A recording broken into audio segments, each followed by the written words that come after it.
Welcome to the Haney Biz Project with Mark Haney. Mark is a serial investorpreneur and the chief dreaming officer of the Haney Biz Companies. He's working tirelessly to ignite the entrepreneurial revolution and share the inspiring stories of the region's most influential leaders. And now, here's Mark Haney. All right. This is the Haney Biz Project. I'm Mark Haney, and we are on a mission to ignite the entrepreneurial revolution right here in Sacramento. This means that entrepreneurs succeed. So many businesses fail, especially in that first 5 years, first 10 years. Well, my friends, failure is not an option. There are people counting on us to figure it out. Our family needs our business to succeed. Our teammates need our businesses to succeed. And our investors, they need our business to succeed. And you know what? Our hometown, it needs us as entrepreneurs to succeed, because as the entrepreneurial community succeeds, Sacramento succeeds. And I'm talking one entrepreneur at a time, one conversation at a time. And that conversation, it starts with one simple question. Are you hanging or are you banging? Right? If you are banging, that means you are at your very best opportunity. And sometimes we go through a day, and at the end of the day, it's like, you know what? I wasn't at my best today. And that's what kills a business. If the entrepreneur is not at his best, Marcus, right? Then the business is not at its best. Caroline Gaines is here with us. How you doing, Caroline? I am doing better than I deserve. Very good. But hey, hanging is cool. I just got back from Cabo San Lucas, and hanging, relaxing, recharging, that's a good thing. No doubt. But you know, when you're banging, that means you are pushing the needle, you are moving the needle, and then that's when the magic happens. That's when things start to click in our businesses. Am I right, Marcus? Yeah, absolutely. You got to put your head down in the blood, right? You know, it's Independence Day weekend, and you know, it's a weekend where a lot of people maybe are taking time off to recharge, time off to regroup, maybe celebrate what's most important. And I always think with Independence Day weekend, you know, maybe it's a time where we think about what Independence Day means in the larger sense, but also what does Independence Day mean for you? Caroline, when was your Independence Day? I'd say my Independence Day was leaving the family business and chasing my own dream. Love it. What was that like, though? Was that scary? Was it, when you leave something like that, yeah, what definitely goes through your head? Yeah, it's taking a risk and a leap of faith and going and finding your own voice out in the world. Yeah, and sometimes you don't realize at the moment that that's your Independence Day. When you're in the battle, you aren't necessarily winning at that moment. You are battling, and I don't think sometimes it's not till later where you realize, you know what, that was the day that everything changed. How about you, Marcus? When was your Independence Day? I got out of the Marine Corps, and a lot of other veterans have struggles when they get out of the military to try to figure out what they're going to do. Going to school was not for me. I wasn't going to sit here and chase anybody else's dream. So when I found out what I really wanted to do with my life, my why is really when my Independence Day really clicked for me. Yeah, I think about our audience too, is we have people, I think, that are listening that maybe might feel stuck in their career. They don't know quite where they're going to go. And I don't know if you've ever felt that way. It's like you're kind of feeling stuck, or maybe you're just getting out of school and you can't decide, like your Marine Corps buddies, Marcus. Yeah. You're sort of paralyzed by this indecision, right? Paralysis through analysis, because there's no great idea that surfaces. Sometimes you just got to kind of jump in the game to discover the great idea. But there's a lot of people that we get stuck in a dead-end job, chasing someone else's dream, or even by our business, where I talk to somebody, I would say almost every day, that is stuck to their business. They cannot take a day off. Their business is in such a fragile state that they can't even leave to go recharge the batteries for fear that the business is going to end up, falling apart while they're gone. And that is a crying shame. If you can't you leave the business, how can you have any freedom? And that's got to be, so difficult. And, I think we've all been there at times, but breaking through that's the answer. That's when Haney Biz, can be helpful. That's when discovering how you can scale your business a little bit so that you can be free to chase the dreams that happen when a business begins to grow. And that's what the show is all about. It's Independence Day weekend, and a little bit later in the show, I'm going to talk about my independence and how it felt. I'm really in the third stage or the third career of my life, right? I battled the video store days, if you can imagine video stores back in the day. They don't exist now.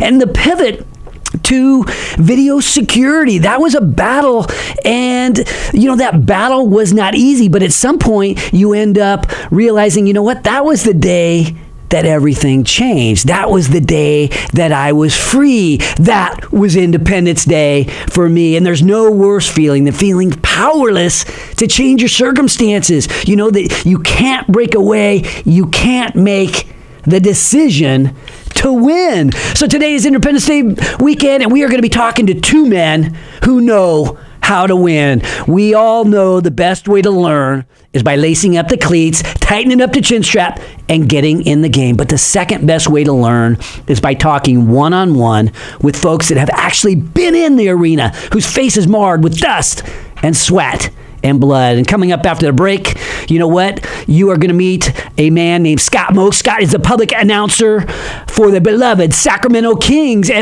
But later in the show, we're going to meet the CHP veteran and war hero, Emmett Spractis. And with it being Independence Day weekend, I wish everybody out there a great weekend of enjoying food, family, 4th of July, and fireworks. The 4 best F words ever, Marcus. Maybe not in your opinion, but in mine. Join the revolution at HaneyBiz.com, brought to you courtesy of Kim Silvers HR. This is the Haney Biz Project.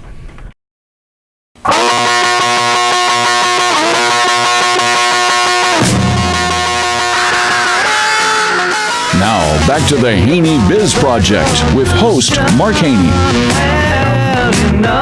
How is this mic working now? Welcome back to the Haney Biz Project, brought to you courtesy of 5 Star Bank, the Entrepreneur's Bank. I'm Mark Haney, and now entering the game for your Sacramento Kings, Scott Moak. How you doing, Scott? That's pretty good, man. Yeah. I'm going to have to watch my back. Watch my 6 on that. That's pretty good. Now, Scott, you are a nationally renowned public address announcer for the Kings, but you're also the director of the Kings Foundation. Yep. We want to get to know you. Who is Independence Day? Or excuse me, what is Independence Day for Scott Moak? Did you ever have an Independence Day? I think moment? I did. I heard you talking about that in the open. I feel like my Independence Day probably was when I got this job. I've been the announcer. We're going to be creeping up on 16 seasons that I've been the announcer for the Sacramento Kings, which has just been beyond amazing for me as a person, as a Kings fan, and as someone who grew up in Sacramento.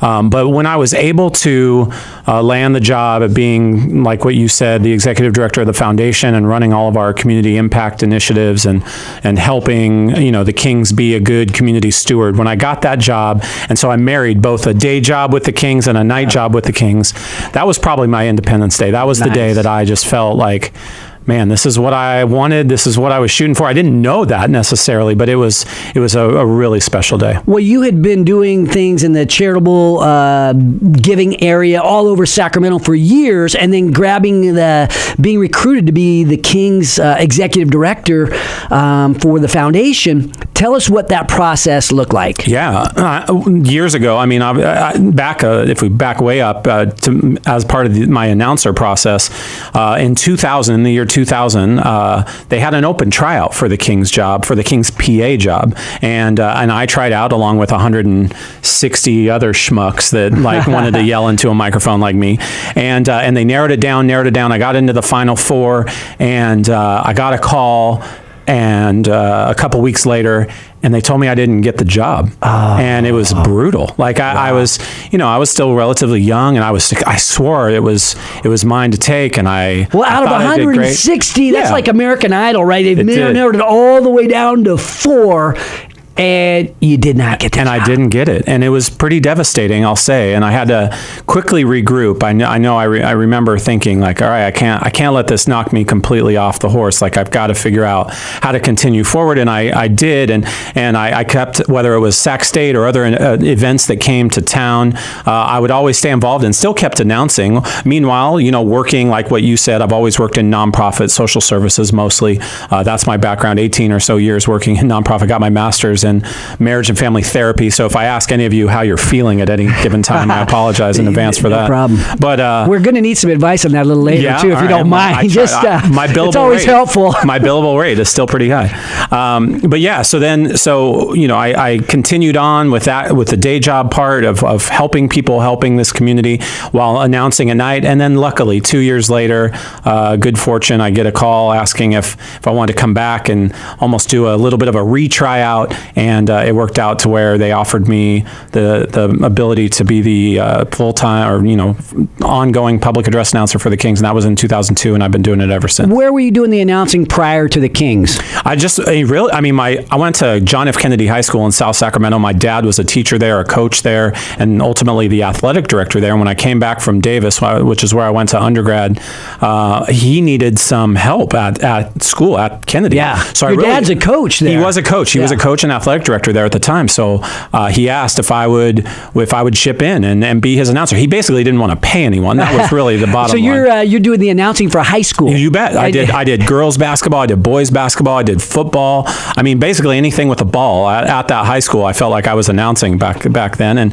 it was great because I was cutting my teeth. I didn't really know it at the time. Like looking back, it was great training. Like I was announcing a whole variety of sports. I was learning, kind of how you could do it and the different ways to do it, and having a whole lot of fun and watching sports. Like because that was so much part of my fabric and DNA growing up was being involved with sports. So it was a great opportunity for me. So you don't get the job. 2 years later, you get called back in. What happened? Yeah, they called and said, hey, you know what? It was Arco Arena at the time.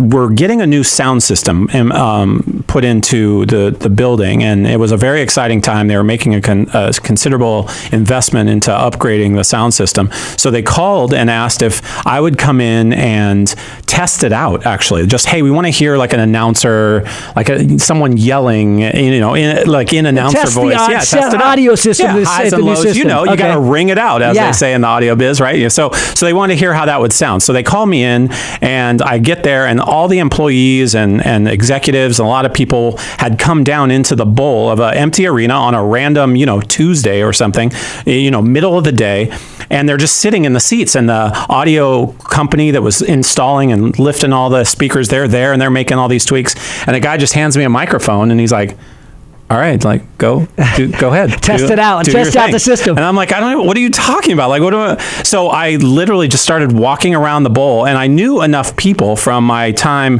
connecting with the Kings and staying connected with them. That's probably one of the keys for my just own personal business. Yeah. And part of what you would say to people is stay connected where you can, right? And I did do that. So I knew a lot of people, and I'm literally just walking around saying, like Mark Haney, like I'm announcing weird things and like saying their names and imitating other announcers and just having some fun with it, and everybody was cracking up. And what I didn't know is that was really kind of another informal tryout that they were asking me to come back. And so I hand over the microphone after. I told them thanks for letting me come in, and they called me a couple hours later, and that's when they offered me the job. You get the job, and now you've been doing it like 18 years? 16. So this will be season number 16. So 2002 is when I started. That was my first year, and it's been great. There were some really good times back then. I mean, we had one of the best home records in the NBA back in 2002 and 3 and 4.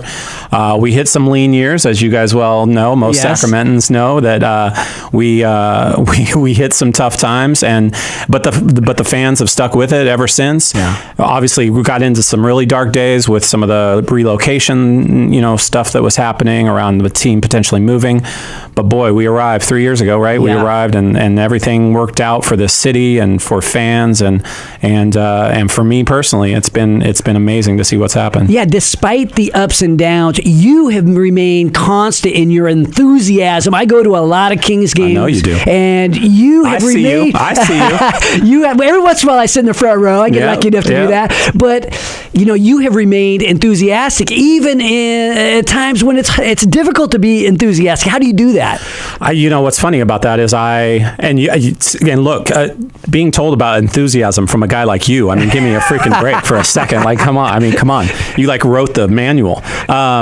I guess the way I think about it is I was coming to games. My dad was bringing me to games when the Kings first moved to Sacramento. I was 12, 13 years old. I can remember sitting, watching Kareem Abdul-Jabbar play in Arco 1. I can remember Dr. J. I can remember those experiences I had as a kid. And I guess I think about those kids that are coming. So, let's call it the middle of 2008 when the Kings are really, really bad. We're at our worst.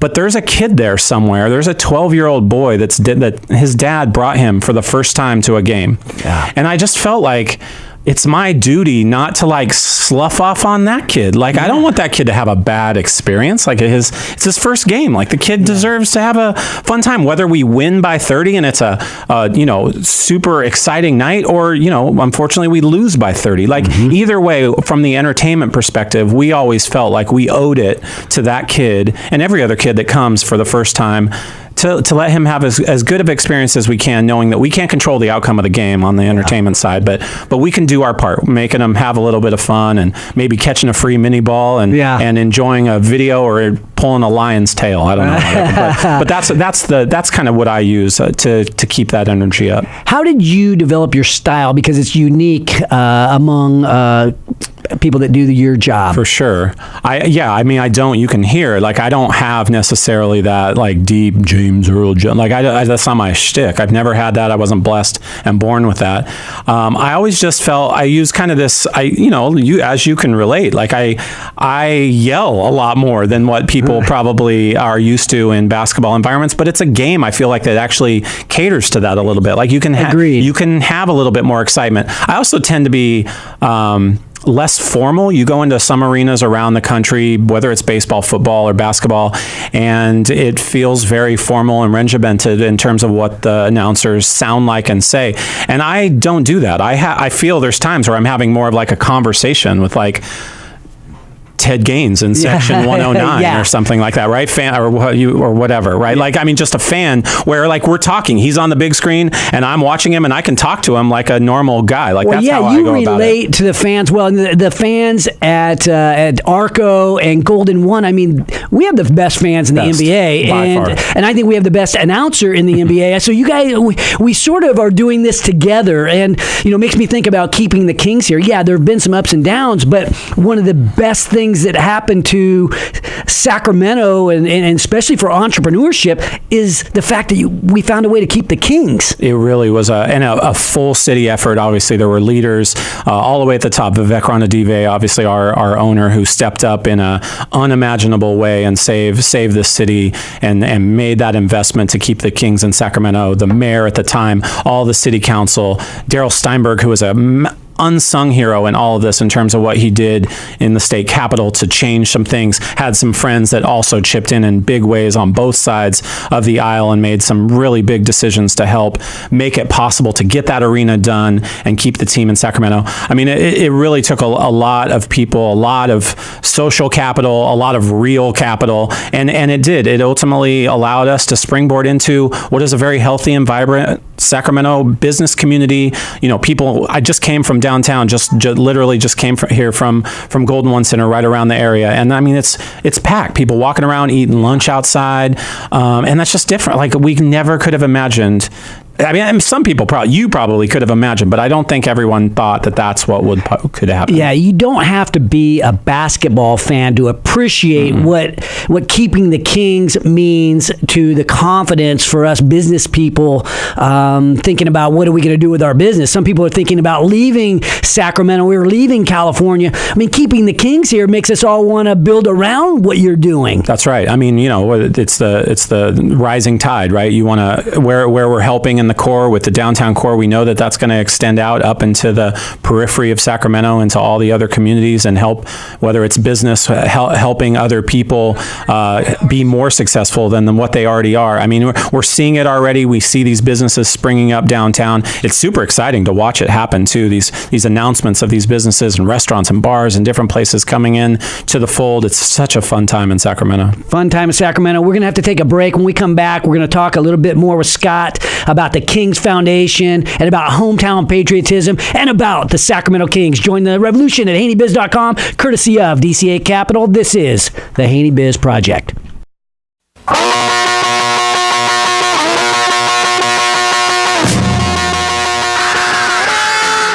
Welcome back to Mark Haney, igniting the entrepreneurial revolution with the Haney Biz Project. Welcome back to the Haney Biz Project, brought to you courtesy of the solar experts at Sun System Technology. I'm Mark Haney, and today I am rejoined by Scott Moak, the public address announcer and the executive director of the Kings Foundation. We've been talking basketball. We've been talking about what it's like to be the public address announcer. But let's talk a little bit more about basketball. You guys had a draft a couple days ago. You guys did we did well. We did good, man. I mean, in Vlade we trust. I mean, he's been saying, he was ready to dominate this draft. He put together a all-star team of executives around him and people that really their basketball IQ is so high. Scott Perry, Luke Bourne, these new Ken Catanella, all these new names that are new to Sacramento that are helping him make these big decisions, and he killed it. I mean, he just absolutely killed it. We got, nationally rated, as high as you can be rated for a draft, and it should be an exciting year. Yeah, did a great job from the executive level. But I mean, the Kings, they picked up some pieces, right, at guard. They got a point guard. Yeah, De'Aaron Fox, and like the best player in Europe is now on the team. Yeah, Bogdanovic. Yeah, they signed that was an acquisition last year, right? That was our draft choice from last year that we got through some trades, and the other three guys. I mean, the National Player of the Year, we got a guy that just won the NCAA championship with North Carolina, Justin Jackson, and then you have Harry Giles, who in 2016 was the top recruit in the nation. I mean, so many people are saying and theorizing that this could, if it goes well, and even if you hit on half of them, it was a great draft. So the basketball team's getting better. The arena got a heck of a lot better. I have a lot of fun there. We got going to concerts and that kind of thing. But what it's doing for downtown, but the arena itself, for people who have never been there, how would you describe Golden One? I mean, it is just, Vivek likes to call it this communal fireplace that we all need to go to and experience. And it really is doing that on a daily basis. Whether I said, people out there eating lunch right now and being together, coming from all different parts of the corners of downtown to coming together and seeing a show, an ice show or a concert or a game. It is such an experience all the way from the moment you come in. Hopefully even before that, parking is super smooth for you and easy, and traffic is no problem. And you come in, you're going to eat some of the best food. You're going to have some great elements of it through that are just uniquely Sacramento about the building, knowing that it's the most sustainable building in the world, knowing that it's the most technologically advanced building in the world, and whatever you're there for, you're going to see a great product and a great show. And it's been a great year. We have some really big plans for things coming in the next year and following years. So we got to keep banging. No doubt. We have to be at our very best, and that happened in the draft, but that also happens with the Kings Foundation. We talk a lot about hometown patriotism, love of our hometown, and what's not to love about what you guys are doing at the Kings Foundation. Yeah, I appreciate you wanting to talk about that, and I know that you, for a long time, have said, a strong business can be stronger when you're doing some community element, when you have a community element woven into your business. And so we do that. Our mantra with the Sacramento Kings and our foundation work and our community work, it's do good. That's what we say at the end of the day, do good. And we use that every single day as our anthem. And we have focused in on a couple priority areas: health, education, sustainability, where we're really pushing some really fun initiatives and doing some really imaginative things to really help communities, not just here in Sacramento, but beyond.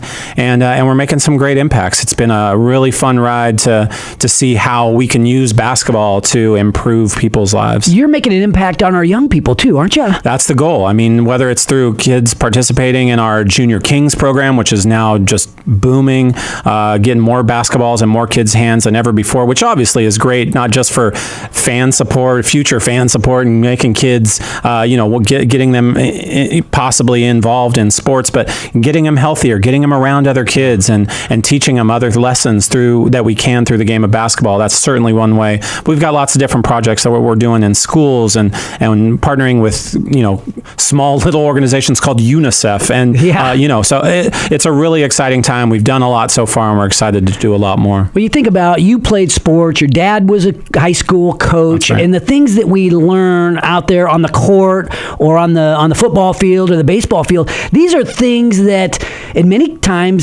cases you can't learn anywhere else. I mean, and you guys are helping provide some of that inspiration. You bet. I mean, those lessons that you can get from sport, they're not replicable. Like you can't get other experiences like that. And we certainly use that to our advantage. And some of that is we use our players, because we know that, if Willie Cauley-Stein tells a kid that reading is important, that kid thinks reading is important, period, because Willie Cauley-Stein said it. Yep. And so we use that to our advantage. I mean, we take these guys out. They are great community ambassadors. That's the one thing about having the team we have now.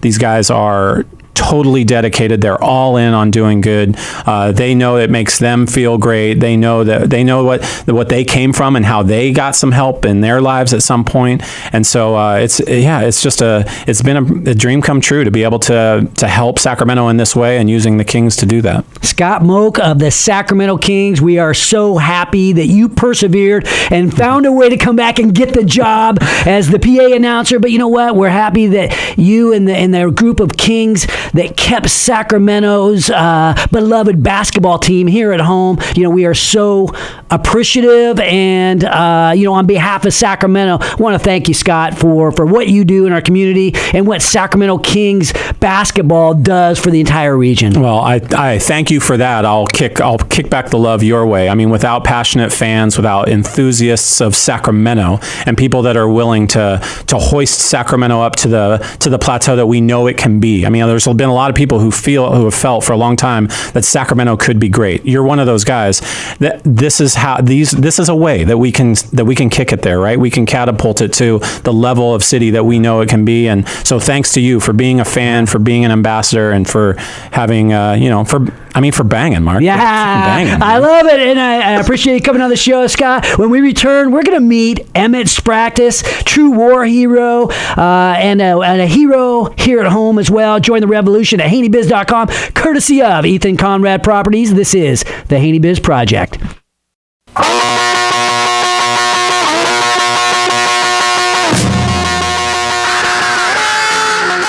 And now, back to the Haney Biz Project with investorpreneur Mark Haney. Welcome back to the Haney Biz Project, brought to you courtesy of Audi Rockland. I'm Mark Haney, and today I am joined by Emmett Spractis. He's a hometown hero, and he's the author of Selfish Prayer. How you doing, Emmett? Doing great. How are you doing? I'm doing good. Let's get right into your story. Your story is extensive. You've done so many things, but your book, the title is Selfish Prayer, and I'd like to jump right into that story if you don't mind. What happened when you made that selfish prayer? What was going on is we were coming back from Bostic. We were doing a kind of a forward position to respond to medevacs in Barge Matal, and it was a very kinetic time. It's Afghanistan. Yeah. Right. And so we were stationed out of Jalalabad. We were forward deployed for the night. We came back after doing a whole bunch of medevacs, and we were flying by this near Asadabad, near a place called Hanukar Miracle. Well, earlier in the day, there's a group called Chosen 93. They're a group of 16 soldiers that had just ripped in. In other words, they just come into the country. They were getting, acclimated. They were trying to find out where all the ambush points were and all that. And what ended up happening is they ended up getting surrounded. And on the north side of them was a lot of small arms, Taliban with small arms. And then to the right and to the left of them, they had anti-aircraft weapons shooting down at them. And then to their 6 o'clock, there was RPGs coming in. So they were completely surrounded. 16 of them, and there's a ton of Taliban all around them. Yeah, the Taliban goal was to capture a live one, right? Oh, and okay. so even though... To interrogate him to find out what was up? Worse. Yeah, worse. Yeah. So they just kept coming in, and even though the air assets were doing a phenomenal job, the terrain there is very difficult, and it's big boulders, it's just it's hard to navigate. Well, what happened is one of the guys, after fighting for quite a long time, one of the guys got shot in the abdomen, and they needed a medevac. And another guy got hit in the hip, another guy broke an ankle, and so they were fighting. They eventually got to the point where they were out of water, and they were what they call Winchester, almost out of ammunition. So yeah. What happened is we just happened to be flying by. Our relief was just a touch late, and we were just going to wave in the air and like, hey, okay, we're going to tap out, and we're going to go. Well, because they were a little late, we heard this medevac request come out, and we were right there. Yeah. So we're going to take this, And just to set the stage on this, you're a CHP medic and you're in the National Guard. So you're one of like the older guys coming in, like late 40s coming in. It's like, and you've done a ton of these type of missions before. And was this just a routine mission, or was this like, hey, 16 guys getting shot at, this is different? It was different. I did a lot of missions, a number of them under fire, but you can hear the radioman in the background, and you can hear just this mass volume of gunfire, explosions. It was nothing that I'd heard before. It was direct. Okay. And so, you kind of think, well, okay, this is going to be extremely aggressive, and you can hear the conversations that they're having. And so when they said... High stress conversations. Oh, very high stress. And when they made the request for the medevac, we looked at each other. What the Army does is, what they try to do in medevac is the air assault types, the gunships come in and try and calm the area before we come in, so we don't lose the aircraft, we don't lose the crew, we can actually make the rescue occur. This wasn't the case. The guy, when they said we need a medevac, I said, hey, is this guy not going to make it if we don't go in right now? And the medic on the ground said, yeah, he's not going to make it. And we all looked at each other. We knew, because prior to that, we had an agreement. If the guy on the ground said he's not going to make it, didn't matter what everyone else said, we're going to go in. And so, having said that, wow. As we're going in, they said, hey, you're going to have to, it's going to be a hoist mission. I said, well, is there any place to land? Because if you can land, you can throw them in real quick and get out of there and treat en route. If you're hoisting in, you're just a really big target. And so, so you're going down a line. Hoisting in means you're exposed. Yeah. The ship is not moving as fast. It's a bigger target. I'm hanging on a wire, getting lowered down, and so it's pretty aggressive. So what we do, and what the National Guard does, is we do a combat hoist, meaning that as we're moving forward, I'm being hoisted down at the same time, and so that way they're not on station very long, and I can get on the ground and start treating and get them ready for a hoist. Well, I asked if they had if they had an HLZ, a helicopter landing zone. And while I was waiting, I could hear all this gunfire, I can hear all this radio activity, and I just prayed a selfish prayer. When you're young, oh man, I really want this job, you pray or whatever.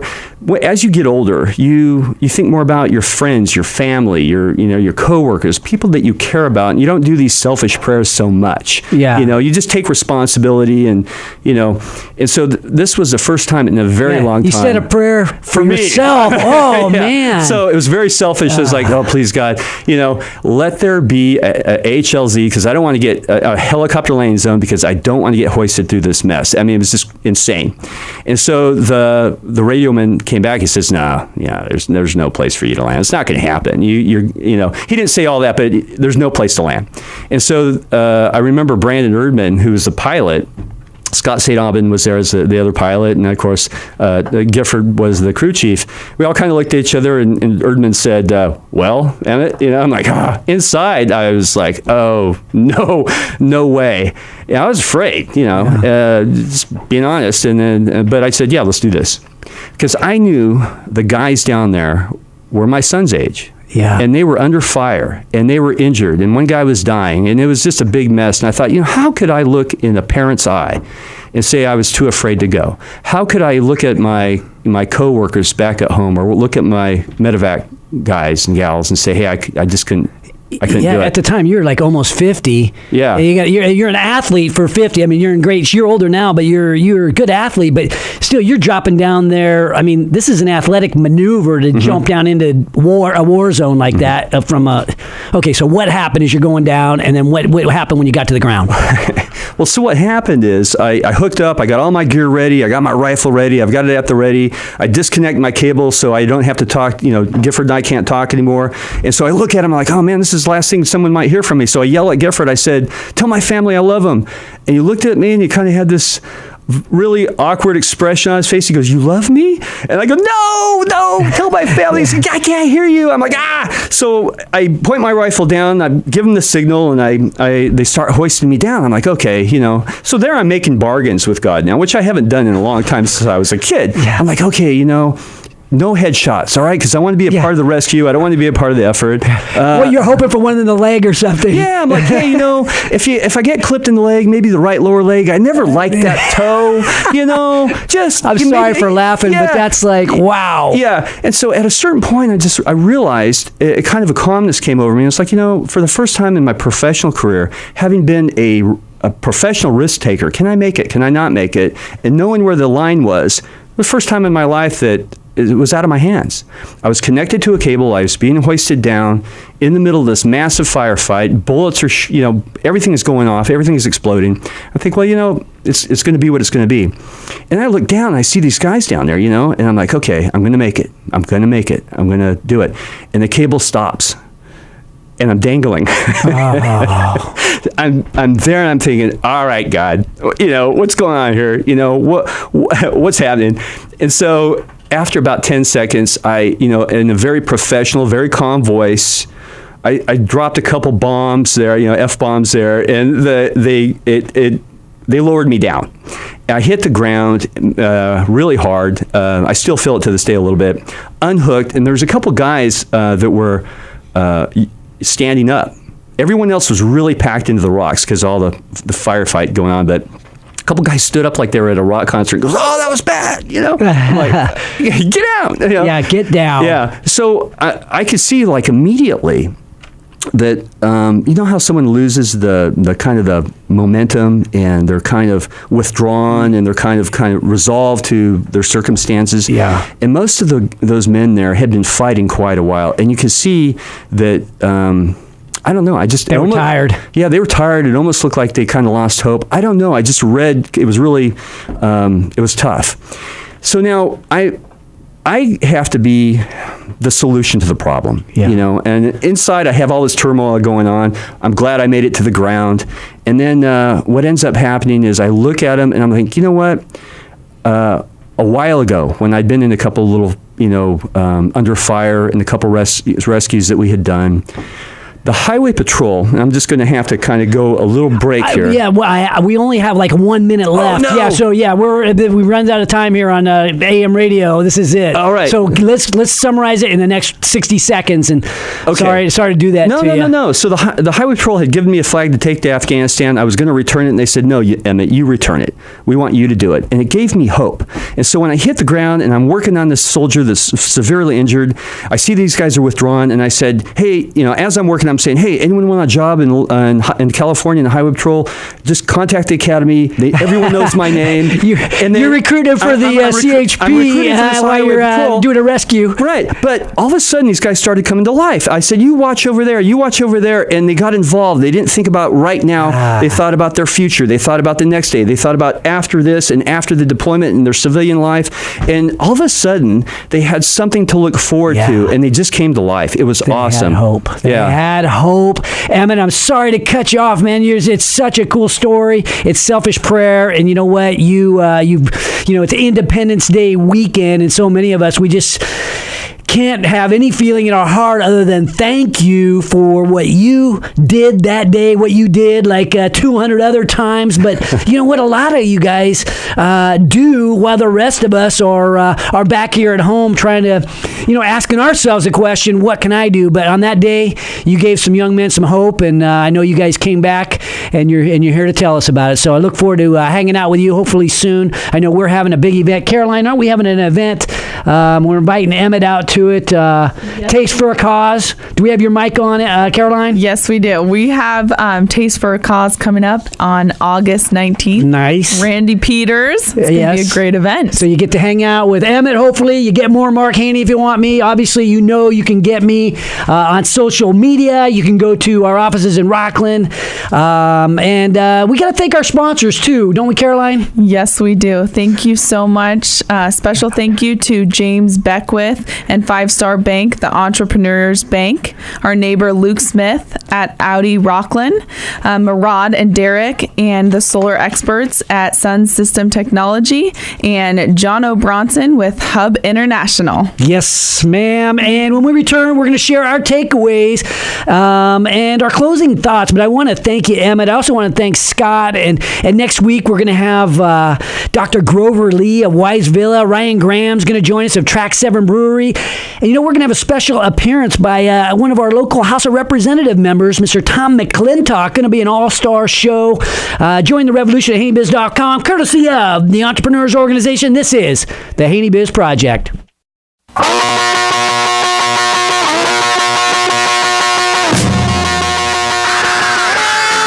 Welcome back for Mark's takeaways from today's Haney Biz Project. Welcome back to the Haney Biz Project, brought to you courtesy of Greenberg Traurig Law. I'm Mark Haney, and today we gained a better understanding of the true meaning of the word patriotism. We've been talking to two men that have been investing their lives into helping our community and our country. On this show we call that hometown patriotism, but it always makes me think when I talk to somebody who's done, Marcus, like what you have done in Afghanistan, or thinking about Emmett's practice and the many missions that he flew on, and it just makes me think, what can I do? And I think that's what this show is about. What can we do to help the small business community? Because I call it hometown patriotism. What we're doing is trying to help businesses grow, and not all of us are cut out to do what guys like you do. Marcus, takeaways from today? Man, when Emmett was telling that story, too bad he got cut a little short. I wanted to hear the ending and how those folks got out of there. But put me right back into perspective. And guys like him and the folks who are out there fighting for this great country that I served for, my hat's off to you guys. Keep your heads down and head on straight there. Stay frosty. How about you, Caroline? Closing thoughts from today, takeaways? Well, I loved that both Scott and Emmett are chasing their dreams. And I love the fact that Scott Moak didn't quit despite the challenges he faced. Yeah. And I think that we are never given a dream without the ability to make it happen. Oh, I love that. Yeah. Scott, when I think about what the Sacramento Kings are doing, what Scott Moak is doing personally, that exemplifies hometown patriotism, because if we focus on our family first, right, our neighborhood and our immediate community second, that helps our hometown. And, ultimately, if enough of us do that, you know what? That's good for our country. Absolutely. And that's what America was built on. And you think about the revolution going back to the olden times, the way we're an entrepreneurial nation. Yes. People, we left from different parts of the world and we converged here, right? The Revolutionary War was fought, back in the 1700s, right? And people fought, and it wasn't until afterwards where they realized, what? We're now independent. And it's at times when you go through your struggles, I think, and then at the very end, you sort of wake up and you're like, wow, I guess we're now free. And I just have to imagine that must have been what it felt like in the days as our country was initially formed. And I think back to the initial barn raising, right? We're talking about an entrepreneurial revolution here in Sacramento, right? Entrepreneurs helping entrepreneurs. If you're a small business here, you do not have to fail. Entrepreneurs are here to help. Entrepreneurs helping entrepreneurs, just like back when our country was originated, right? There was barn raising. If you were a blacksmith and you were traveling to find a place to settle and you rolled through a small settlement, you might have got recruited by some of the town leaders to stick around. Hey, come on, we need a blacksmith here in town. We don't have a blacksmith. Why don't you set up shop here and tell you what we're going to do? We'll help you build your barn. And it's now entrepreneurs helping entrepreneurs, right? That's modern day barn raising. That's how towns were formed 200 years ago. And you know what? That same spirit is alive here in Sacramento. Thanks to people like the ones that saved the Sacramento Kings. It's like, what can we do? Let's get together. Let's save the Sacramento Kings. People like Scott Moak, let's get together and help businesses grow right here. That's what happens every day in our community. So I did receive we're all in different places in our life. I received a letter about Independence Day. When was your Independence Day? I received a letter that a woman named Kathy, a realtor, described her Independence Day, and she was in a position in her life where she needed to make a change. She needed to go out on her own and chase her own dreams. She became a realtor, right? Became her own business. It was not easy. So a special shout out to my friends out there. Never above you, never below you, always by your side.